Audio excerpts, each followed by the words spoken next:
예레미야 48장 29절에서 47절 말씀 가지고 오늘 함께 은혜 나누고자 합니다. 지난주 말씀은 유다가 하나님 대신 의지하던 이웃 모압이 망한다는 소식이었습니다. 그러나 모압이 유다 때문에 망하는 것이 아니라 우상을 섬기고 보물들을 의지했기 때문이라고 했습니다. 금오스신과 자신들의 힘을 의지했기 때문에 망한다고 한 것입니다. 자신을 높이고 하나님보다 더 높이고 이스라엘을 조롱했기 때문이라고 합니다. 따라서 모압은 단순히 불신자들의 표본이 아니라 하나님 대신 다른 것들을 믿는 교만한 자들에 대한 경고입니다. 이어지는 말씀은 계속해서 이어지는 교만한 모압을 심판하시면서 통곡하시는 하나님의 모습이 나옵니다. 하나님은 우리가 하나님만 의지하고 섬기며 하나님의 마음으로 이웃을 돌보고 살기를 원했는데 스스로 하나님의 자리에 섰기 때문에 통곡하며 심판하시는 겁니다. 이러한 하나님의 심판에서 아무도 빠져나갈 수 없다는 것입니다. 그러나 하나님의 심판은 멸망시키려는 것이 아니라 정결한 믿음의 공동체를 기대하시며 다시 회복할 기회를 주시려는 겁니다. 이 말씀을 통해 우리는 어떻게 하면 모압과 같이 심판의 대상이 되지 않고 하나님 기뻐하시는 공동체를 이루어갈지 생각해 보도록 하겠습니다. 첫 번째로 29절에서 39절은 교만한 모압을 통곡하시며 심판하시는 하나님이 나옵니다. 29절은 모압의 교만에 대해 비슷한 말을 계속 늘어놓으며 책망을 합니다. 교만하다는 말은요, 한 나라의 부나 군사력이나 또한 웅장한 건물들로 인해서 스스로 높이는 것을 뜻합니다. 옛날에는 높은 빌딩이 있었던 것이 아닐 것이기 때문에 높은 성벽, 멋진 건물들, 요새들 이런 것들을 자랑했을 것입니다. 또 모압이 매우 교만하다고 했는데요, 구약에서 주로 낮고 가난한 자들과 함께하는 마음의 정반대의 마음이 교만하다는 뜻입니다. 개역에서 자고하다고 자고로 번역했고 새번역은 우쭐댄다고 한 것은 나무나 건물이 높은 것을 뜻합니다. 이 말은 자신이 다른 사람보다 훨씬 더 낫다라고 생각하는 느낌을 주는 말입니다. 그래서 우쭐댄다고 새번역은 번역한 것입니다. 개역에서 오만이라고 번역하고 새번역은 뻐긴다고 번역한 말은 첫 번째 나온 교만하다는 말을 명사형으로 바꾼 것입니다. 자신이 가진 것으로 인해서 스스로 한없이 높이는 모습입니다. 또 개역에서 자랑이라고 번역하고 새번역은 오만이라고 번역한 말은 바다의 파도가 높이 솟아오르는 것을 뜻하는 말입니다. 그러나 파도가 높이 솟아오르면 그 다음엔 어떻게 됩니까? 아래로 떨어지는 것이죠. 이 모든 말들은 다 자신이 가지고 있는 것을 가지고 자신을 스스로 한없이 높이며 자기보다 낮은 사람들을 깔고 뭉개며 무시한다는 뜻입니다. 따라서 오늘날 우리도 자신을 다른 사람보다 높게 생각하고 다른 사람을 마음속으로 은근히 무시한다면 우리도 모압과 똑같은 교만한 존재라는 것을 깨달아야 합니다. 30절은 원어에 보면 나는 완전히 안다, 여호와가 말한다 이렇게 시작합니다. 그런데 여호와가 안다고 말씀하시는 그 말씀이 개역개정과 새번역이 완전히 다르게 번역되어 있습니다. 개역개정은 그의 노여움을 허탄함을 안다고 했습니다. 그러나 새번역은 모압의 교만함을 안다고 했습니다. 영어 번역들도 똑같습니다. 킹 제임스 버전이나 NASB는 개역개정처럼 분노라는 뜻으로 번역했습니다. 그런데 ESV나 NIV는 새번역처럼 교만하다는 뜻으로 번역했습니다. 왜 이렇게 다를까요? 여기서 교만이라는 말은 본래 넘쳐 흐른다는 뜻입니다. 교만함이 가득 차서 넘쳐 흐르면 그것이 바로 뭐냐면 분노입니다. 우리가 다른 사람을 보고 분노해서 막 의로운 분노를 내는 것 같지만 사실 그 분노는 뭡니까? 교만이 차고 흐르다가 더 이상 찰 수가 없으니까 흘러 넘치는 것이 바로 분노입니다. 그렇기 때문에 분노란 교만이 찰 때까지 꽉 찼다가 넘쳐 흐르는 것이기 때문에 바로 교만이라고 번역하기도 하고 분노라고도 번역한 겁니다. 분노는 결국 교만이 최고로 높아진 것이기 때문에 새 번역이나 이런 성경에서는 교만하다라고 번역한 것입니다. 이 말은요, 교만이 차고 넘쳐서 흘러 넘친다는 뜻입니다. 그렇기 때문에 분노가, 우리는 사실 어떤 때는 의로운 분노인 줄 알지만 사실 대부분은 교만한 마음이 차고 넘치다가 흘러 넘치는 것입니다. 화산처럼 폭발하는 것이 분노라는 형태로 나타나는 것입니다. 교만이 최고로 높아지면 먼저 뭐를 합니까? 소리를 질러서 분노를 표현합니다. 다른 사람 앞에서 소리를 치며 분노한다는 것은 아무도 자기보다 높은 사람이 없다고 생각할 때만 할 수 있습니다. 그렇죠? 모든 사람 앞에서 소리를 꽥 지르는데 만약 이 자리에 대통령이 있다, 그럼 소리를 꽥 지르기가 어렵겠죠. 이 자리에 하나님이 계시다, 그럼 소리를 꽥 지르기가 어렵겠죠.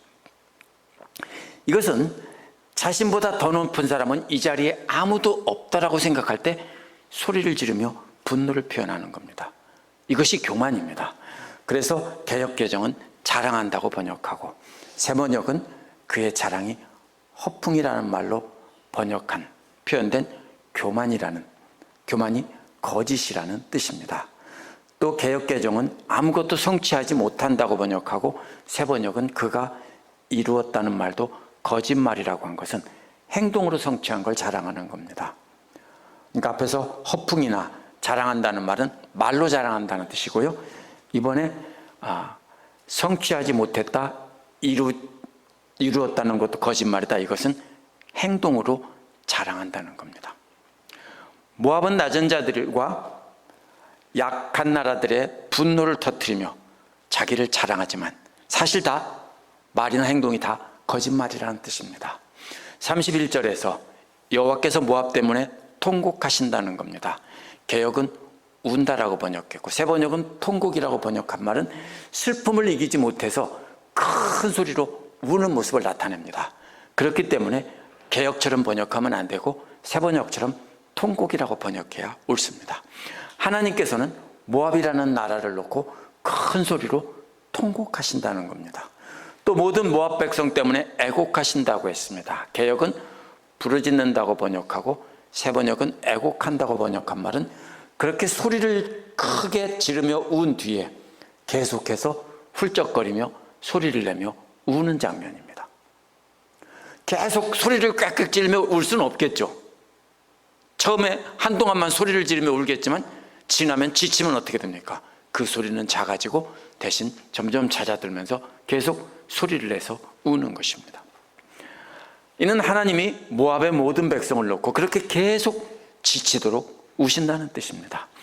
길헤레스는 사해의 아르논 강가에 있는 모압의 도시 이름입니다.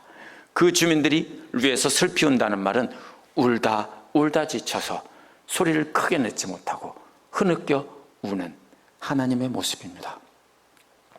이상하죠? 어째서 하나님은 멸망할 이방 족속을 위해 그렇게 통곡하시며 또한 오랜 시간을 그렇게 지치도록 흐느껴 오십니까?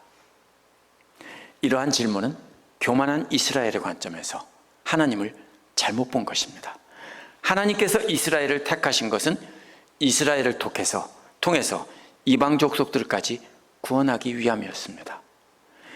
이스라엘의 거룩함을 통해서 주변 나라가 본받고 그들도 하나님을 믿게 하려는 것이었습니다. 그것이 하나님께서 이스라엘을 선택한 목적입니다. 근데 이스라엘은 뭐라고 생각했습니까? 교만해져서 자기들만 택함 받은 백성이고 나머지는 다 멸망할 지옥의 쓰레기이다, 이렇게 생각한 겁니다.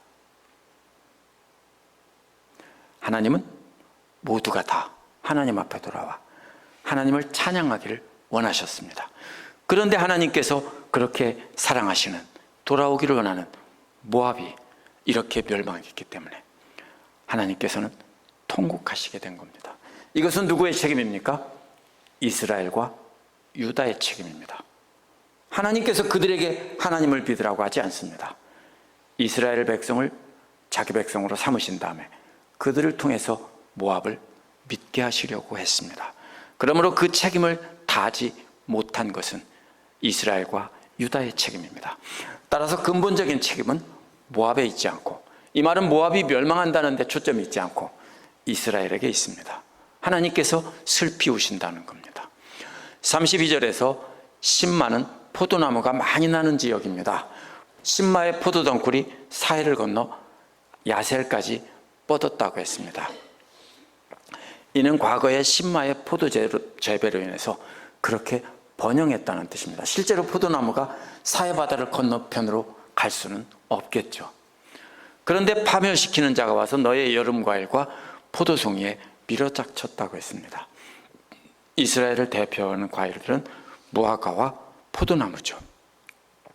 33절은 모압의 과수원과 옥토에는 이제 기쁨이 사라지고 즐거움도 사라졌다고 했습니다. 과수원에 아무것도 없다는 뜻입니다. 뿐만 아니라 술틀에서 포도주도 사라졌다는 겁니다. 이미 수확해 놓은 포도주가 없기 때문에 술틀에서 포도주가 사라진 것입니다. 환호성을 지르며 포도를 밟던 사람도 없고 그들의 외침은 더 이상 환호가 아니라 이제는 비명이라는 뜻입니다. 34절에서는 모압의 북쪽과 남쪽에 있는 도시들이 이름이 나옵니다. 모두 다 북쪽과 남쪽을 말하는 것은 모두 다 아우성을 치고 있다는 것입니다. 그 이유는 니므렘의 샘들도 메마른 땅으로 바뀌었기 때문입니다. 니므렘이 어디인지는 알 수 없다고 말합니다. 그래서 어떤 사람은 사해 남쪽으로 흘러들어가는 와디일 수도 있고 사해 북쪽 요단강을 통해서 흘러들어가서 요단강이 사해로 연결되어 있죠. 그런 물일 수 있다라고 말합니다. 뭔 소리냐면요, 모른다 소리예요. 북쪽으로 흘러가는 물일 수 있고 남쪽으로 흘러갈 수 있는 물일 수 있다는 것은 두 가지 경우를 다 말한 거기 때문에 모른다 소리예요. 분명한 것은 뭡니까? 전에는 늘 물이 풍성한 곳이었는데 이제 갑자기 물이 말랐다라는 뜻입니다. 35절은 그렇게 아우성 치던 자들이 산당에 올라가서 신들에게 제물을 바친다는 것입니다. 그런데 하나님께서는 그들조차 다 없애버린다고 했습니다. 36절은 하나님의 마음이 나옵니다. 그렇게 멸하신 모압 때문에 슬픈 소리가 나는 갈대피리처럼 탄식하신다는 겁니다. 갈대피리가 뭡니까? 흐느끼는 소리가 나겠죠. 하나님께서 그렇게 흐느끼신다는 겁니다. 또 앞에서 나온 길헤레스의 주민 때문에 슬픈 소리가 나는 갈대피리처럼 그렇게 탄식하신다는 겁니다. 그들이 남겨놓은 재물이 사라졌기 때문이라는 말은 그들의 모든 재물이 다 사라졌다는 겁니다. 그들이 헛된 재물을 쌓는 일에 치중했기 때문이지 절대로 재물이 아깝다는 뜻이 아닙니다. 모든 것을 다 잃고 슬퍼하는 모습이 37절에 나옵니다. 머리털을 밀고 수염을 자르고 손마다 상처를 내고 허리에 굵은 배를 걸치고 있다고 했습니다. 이것은 그 당시 사람들이 슬픔을 나타내는 일반적인 행동입니다. 38절에서 모두 지붕에서 슬피 우는 소리가 들린다고 했습니다. 각자 집에서 자기에게 닥친 슬픔 때문에 지붕에 올라가서 우는 것입니다. 또 모압의 광장에서 슬피 우는 것은 국가적인 재난 때문에 공동체가 함께 우는 것입니다. 지붕이란 평평한 곳입니다. 그렇기 때문에 집안 식구들이 다 한꺼번에 한 자리에 모일 수 있는 곳이 지붕입니다. 또 광장은 뭡니까? 한 도시에 사람들이 다 모일 수 있는 곳이 광장입니다. 이렇게 집에서도 함께 모여서 슬피 울고 광장에서도 모여서 슬피 운다는 것입니다. 이것은 국가적인 재난 때문에 공동체가 함께 슬피 우는 것입니다. 하나님께서는 자신을 토기장이로 비유하며 말씀하십니다. 만든 그릇이 마음에 안 들면 토기장이들은 어떻게 합니까? 깨버립니다. 그렇죠? 그냥 깨버리고 다시 만들겠죠. 바로 그런 모습입니다. 39절은 모압이 망한 모습을 여러 가지로 표현합니다. 먼저 수치스러워 등을 돌리게 되었다고 말합니다. 벌거벗겨지자 부끄러워서 등을 돌리는 모습입니다. 많은 사람이 구경하고 있는데 갑자기 옷이 모두 벗겨졌다. 할 수 있는 방법이 뭡니까? 돌아서는 것밖에 없죠. 그래서 등을 돌렸다라고 하는 것입니다. 그러나 등을 돌려도 여전히 부끄럽습니다. 그렇기 때문에 이어서 사람들이 그 모습을 보고 조롱하는 것입니다. 모압은 많은 사람 앞에서 벌거벗은 여사처럼 등을 돌리고 서 있습니다. 모두가 쳐다보며 조롱을 합니다. 그러나 그렇게 스스로 높다 생각하며 교만을 떨던 자가 이렇게 최고 부끄러운 모습을 된 것은 모두가 보고 모두가 두려움을 떨게 되는 겁니다. 모압이 저렇게 됐다면 우리는 어떻게 될 건가?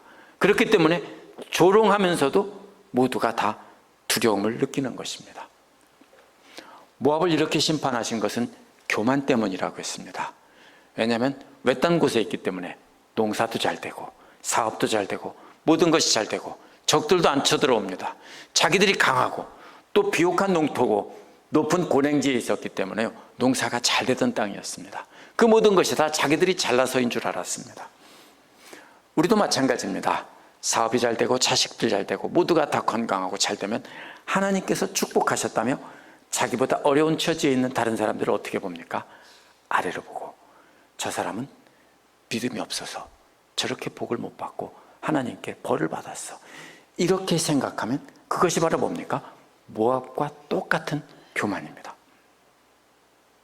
그렇게 자신을 하나님께서 축복하셨다며 자신들이 했다라고 생각하는 것은, 하나님이 축복했다고 말은 하지만 실제로 마음속은 내가 했지 이렇게 생각하는 겁니다. 그것이 바로 교만입니다. 그런 사람을 심판하신다는 겁니다. 그러나 하나님은 그냥 심판하는 것이 아니라 통곡을 하며 흐느끼며 심판하신다는 겁니다. 우리가 그렇게 헛된 교만에 빠져 넘어질 때도 역시 통곡하며 계속해서 흐느끼며 심판하시는 것입니다. 40에서 47절은 아무도 그 심판에서 빠져나가지 못하게 하는 하나님이 나옵니다. 40절 맨 앞에 보면 왜냐하면 이제라는 말이 원문에는 있습니다. 39절에서 모압은 통곡을 할 것이고 조롱과 놀라움의 대상이 되어버렸다. 조롱을 하면서도 모두가 두려워서 깜짝 놀라는 말과 연결되는 겁니다. 왜냐하면 이제 여호와께서 말씀하시기 때문이다 라는 겁니다. 여호와께서 말씀하시기 때문에 반드시 그렇게 된다는 겁니다. 그 말씀은 무엇입니까? 보아라, 독수리가 그가 독수리처럼 날아와서 모압 위에 날개를 펼친다, 이 말입니다. 독수리처럼 날아오는 것은 에스겔 17장 3에서 5절에도 나옵니다. 바벨로니아를 상징하는 것입니다. 바벨로니아가 독수리처럼 날아와서 모압 위에 내려앉으며 두 날개를 펼친다는 겁니다. 독수리가 앉아서 날개를 접으면 어떻게 되는 겁니까? 앉아서 쉬는 겁니다. 그러나 앉아서도 날개를 펼치는 경우는 어떤 경우입니까? 딱 한 가지 경우밖에 없습니다. 늑대라든지 양 같은 것을 움켜잡았습니다. 편 날개로 다시 날아오르려는 겁니다. 한번 잡히면요, 그 크기가 크든 작든 상관없습니다. 왜냐하면 독수리들은 높이 들고 올라갔다가 땅에 떨어뜨려 버리기 때문입니다. 그럼 박살이 나겠죠? 그럼 또다시 집어가지고 갑니다. 이 말은요, 독수리가 내려앉으며 모압 위에 내려앉으며 두 날개를 펼친다는 것은 독수리가 날개를 펼치고 모압을 사냥감으로 잡았다는 것이고 이제는 하늘로 올라간다는 그림입니다. 이처럼 독수리가 사냥감을 움켜쥔 그림은 41절에서 바벨로니아가 모압을 침공하는 모습이라고 구체적으로 설명을 합니다. 성읍들이 점령을 당하고 요새들이 함락된다고 했습니다. 그러면 모압을 지켜주던 모든 보호막들이 다 사라진 것입니다. 그날에는 모압 용사의 마음이 해산하는 여인의 마음과 같이 공포에 사로잡힐 거라고 했습니다. 이게 무슨 말입니까? 용사들이라면 니까지 것들 문제없다고 소리를 지르며 달려들어서 적을 물리쳐야 되는 것이죠. 근데 두려워서 떠는 해산을 앞두고 두려움에 사로잡힌 여인과도 같다는 것입니다. 용기를 잃고 모두가 두려워서 떨고 있다는 뜻입니다. 모압은 바빌로니아라는 독수리의 발톱에 완전히 잡혔습니다. 이제 나라로서 모압은 완전히 파괴된다고 했습니다. 왜냐하면 모압이 자신들을 하나님보다 높이는 교만한 행동을 해서 하나님을 대적했기 때문입니다. 43에서 45절은 연이어 이어지는 재앙이고요, 빠져나갈 수 없다는 뜻입니다. 44절에서는 무서운 일과 함정과 올가미가 모압을 기다리고 있다는 것입니다. 개역은 두려움이라고 번역했고 세번역은 무서운 일이라고 번역한 말은 죽음의 공포를 뜻하는 말입니다. 이는 독수리의 발톱에 사로잡혔고 독수리가 날아오른 모습입니다. 날카로운 발톱에 이제 곧 찢겨 죽을 것 같은 두려움입니다. 아직 죽지는 않았습니다. 독수리가 발톱으로 콱 찍어서 짚고 높이 날아올랐습니다. 이제는 살 희망이 없어졌습니다. 찢겨지는 두려움만 남아 있습니다. 그런데 가까스로 그 발톱에서 벗어났습니다. 그런데 이번에는 함정에 푹 빠져버렸다는 겁니다. 그 함정에서 겨우 기어 올라왔는데 이번에는 올가미에 걸렸습니다. 사냥꾼들이 쓰는 올가미란 대부분 동물들의 발 같은 것을 걸리면 어떻게 됩니까? 끈이 당겨지면서 높은 나뭇가지 위 같은 데로 당겨져서 도망가면 도망갈수록, 빠져나가려면 빠져나갈수록 발목이 부러질지언정 끈이 풀어지지는 않는 매듭입니다. 따라서 모압을 하나님께서 징벌하시는데 그 징벌은 아무도 빠져나가지 못한다는 것입니다. 여호와께서 심판하시는 것이기 때문입니다. 45절은 거기서 빠져나와 도망한 자들이 그런데 있습니다. 기진맥진한 상태로 헤스본의 성벽 그늘에 섰습니다. 거기는 안전할 것이라고 생각하고 잠시 주저앉아 쉬고 있습니다. 근데 헤스본 성벽에서 불이 나와서 살라버립니다. 시온의 왕궁에서 불꽃을 품어서 모압 사람들의 이마와 소란 피우는 사람들의 정수리를 살라버린다는 것입니다. 이마와 정수리를 사르는 것이 뭡니까? 사람 몸에서 먼저 탈 수 있는 것이 머리카락이겠죠. 그래서 이마와 정수리를 홀라당 다 태워버린다는 것입니다. 이는 아무도 하나님 심판에서 빠져나갈 수 없다는 것입니다. 46절은 이러한 모압에게 화가 미쳤고 그모스의 백성들은 망했다는 겁니다. 왜냐하면 아들도 딸들도 모두 포로로 끌려간다고 했습니다. 그런데 47절은 훗날에 모압의 포로들을 돌아오게 하신다는 겁니다. 이는 유다와 이스라엘을 심판하신 뒤에 회복시킨다는 말씀과 똑같은 회복의 약속입니다. 그렇다면 하나님은 무서운 심판의 하나님이 아니라 자비의 하나님이십니다. 사람들이 너무 악하고 교만해서 바로잡으려고 기회를 주어도 회개하지 않기 때문에 심판을 한 것이고요. 그 중에서 살아남은 일부 사람들을 하나님께서는 다시 회복시킨다는 겁니다. 오늘 말씀의 초점은 유다의 오랜 대적인 모압이 멸망한다는 이야기가 아닙니다. 하나님 앞에서 스스로 교만해서 하나님보다 자신을 높이는 사람을 심판하신다는 뜻입니다. 그러나 초점은 심판에 있지 않고 하나님의 비명소리와 흐느끼는 통곡소리에 있습니다. 하나님께서는 우리에게 찬양과 감사를 받기를 원하셨는데 말로는 하나님께 찬양과 감사를 드린다고 하지만 실제로는 내가 이루었다며 다른 사람을 어떻게 합니까? 에게 분노를 표현하고 소리를 지르며 아나무인으로 행동하는 사람들이 있다면 그것이 바로 모압과 똑같은 모습인데 하나님께서는 통곡을 하고 계속해서 흐느끼시면서 심판하신다는 것이 오늘 말씀입니다. 우리가 또 기억해야 되는 것은 모압과 같이 교만한 자들은 하나님의 심판에서 아무도 빠져나갈 수 없다는 것입니다. 그러므로 하나님께서 인내하시는 그 기회가 주어졌을 때 회개를 해야 합니다. 지금이 바로 그때입니다. 하나님께서 인내하며 하기를 기다리는 그 시간에 회개하고 하나님을 의지해야 합니다. 하나님의 심판이 시작되면 아무도 벗어날 수 없습니다. 그렇기 때문에 우리가 사랑하는 사람들이 유다와 모압처럼 되지 않도록 눈물로 기도해야 합니다. 때가 되어도 회개하지 않고 교만해서 세상과 자기를 의지하며 살면 완전히 망할 것이기 때문입니다. 오늘 말씀에서 기억해야 될 가장 중요한 말씀은 마지막 부분에서 돌아와서 회복시켜 주신다는 것입니다. 따라서 하나님의 심판은 완전히 멸망시키기 위한 것이 아니라 눈물로 통곡하고 심판하시며 그 남은 자들을 회복시키기 위함입니다. 나머지는 왜 심판하십니까? 쓸모가 없어졌기 때문입니다. 전염병에 걸린 마치 가축들처럼 다 죽게 되었기 때문입니다. 그래서 살처분하는 것입니다. 그러므로 오늘날 우리도 모든 것이 형통하고 잘 될 때, 내가 믿음이 좋고 훌륭하다는 생각에 빠질 때, 그때 우리가 조심해야 됩니다. 우리 자신도 모르게 하나님을 섬긴다고 착각을 하면서 실제로는 자신이 하나님의 자리에 앉아있기 쉽습니다.